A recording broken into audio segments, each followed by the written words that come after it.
বিশ্ব খাদ্য ও পানীয় শিল্পের সবচেয়ে বড় মিলন মেলা গালফ ফুডের ৩১তম আসর শেষ হলো ৩১ জানুয়ারি। ব্যতিক্রমী আয়োজনে এবছর প্রথমবারের মতো এই প্রদর্শনী অনুষ্ঠিত হয়েছে দুটি ভেন্যুতে, দুবাই ওয়ার্ল্ড ট্রেড সেন্টার এবং এক্সপো সিটি দুবাই। অংশগ্রহণকারী ব্যবসায়ীরা জানান, বৈশ্বিক অর্থনৈতিক চাপ, তীব্র প্রতিযোগিতা এবং দীর্ঘ যাচাই প্রক্রিয়ার কারণে সরাসরি অর্ডার তুলনামূলক কম হয়েছে। তবে বিভিন্ন দেশের আমদানিকারক ও ডিস্ট্রিবিউটরদের সঙ্গে গুরুত্বপূর্ণ ব্যবসায়িক যোগাযোগ হয়েছে, যা ভবিষ্যতে রপ্তানিতে রূপ নিতে পারে। আমাদের বলতে পারেন এটা একটা ওয়ান কাইন্ড অফ ইম্পোর্টার এক্সপোর্টারের মিলনায়তনের মতো। প্লাস প্রত্যেক বছর আমরা বেশ একটা ভালো রেসপন্স পাই, কিন্তু এই বছর নতুন ভেন্যু এক্সপো 2020 হওয়াতে আমাদের বাংলাদেশ প্যাভিলিয়নটা এখানে চলে আসছে এবং এইখানে আমাদের গ্যাদারিং, পার্টিসিপেশন প্লাস আমাদের ভিজিটর খুব কম পরিমাণে আমার মনে হচ্ছে যে এখানে আসছে। হয়তোবা এটা অনেক দূরে দুবাই থেকে হওয়ার কারণে। আরেকটা প্রবলেম হচ্ছে যে আমাদের বাংলাদেশিধারী যারা পাসপোর্টধারী আছেন তাদেরকে এবছর ভিসা দিচ্ছে না ইউএই সরকার। এই ইউএই সরকার গভর্নমেন্ট মানে ভিসা না দেওয়ার কারণে যে প্রবলেমটা হচ্ছে যে আমাদের ইম্পোর্টাররা ম্যাক্সিমামই বাংলাদেশি, তো তারা যদি না আসে তাহলে আমাদের আসলে স্টলে এসে দিন শেষে কোনো লাভ হচ্ছে না। সো আমাদের এই ভিসাগুলো যদি ওপেন করে দিত তাহলে আমার মনে হয় আমরা আরো বেশি অর্ডার পেতাম, আরো বেশি এক্সিকিউট করতে পারতাম, আমাদের ব্যবসাগুলো আরো এক্সপান্ড করতে পারতাম।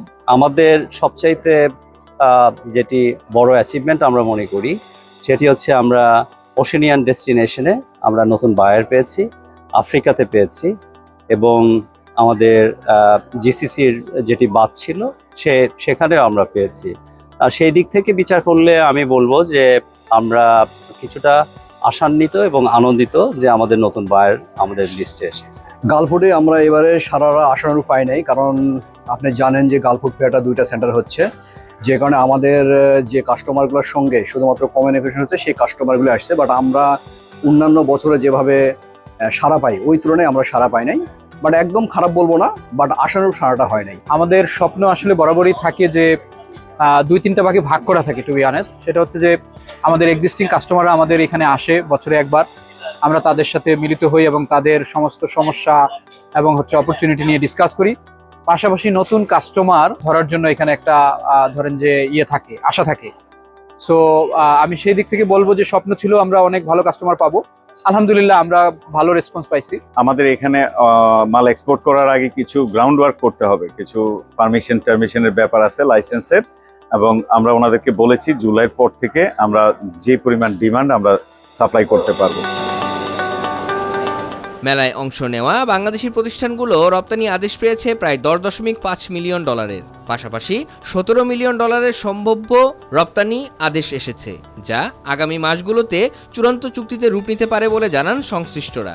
যেহেতু প্রথমবারের মতো এই ভেন্যুতে অনুষ্ঠিত হয়েছে, তাই আমরা বলবো না যে আমরা রপ্তানির দিক থেকে খুবই খুশি, তবে আমরা সন্তুষ্ট এবং আমরা চেয়েছিলাম আরো বেশি রপ্তানি করতে।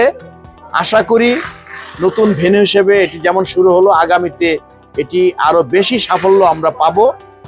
সেই বিবেচনাতেই আমরা আগামী বছরে অংশগ্রহণ করব। এটি আমাদের যারা এক্সিবিটরস আপনাদেরকে বলেছেন, আমার মনে হয় যথার্থই বলেছেন। এটি একেবারেই নতুন একটি ভেন্যু, আমি ইতিমধ্যে বলেছি, এবং দুবাই শহর থেকে 45 কিলোমিটার দূরে, এবং একই সাথে এই দুবাই এক্সিবিশন সেন্টার এবং আরেকটি আছে যে দুবাই ট্রেড সেন্টার, দুটোতে একই সাথে মেলা হচ্ছে, যার ফলে বায়ারদের মধ্যে একটু কনফিউশন ছিল কোনটাতে যাবে।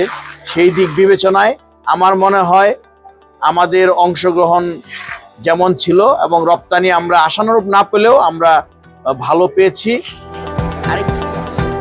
গালফ ফুড 2026 বাংলাদেশি খাদ্যপণ্যের জন্য তাৎক্ষণিক সাফল্যের চেয়ে ভবিষ্যৎ সম্ভাবনার বার্তা দিয়েই শেষ হয়েছে। প্রত্যাশা পুরোপুরি পূরণ না হলেও আন্তর্জাতিক বাজারে নিজেদের অবস্থান শক্ত করার এই যাত্রা অব্যাহত রাখতে আশাবাদী দেশের ব্যবসায়ীরা।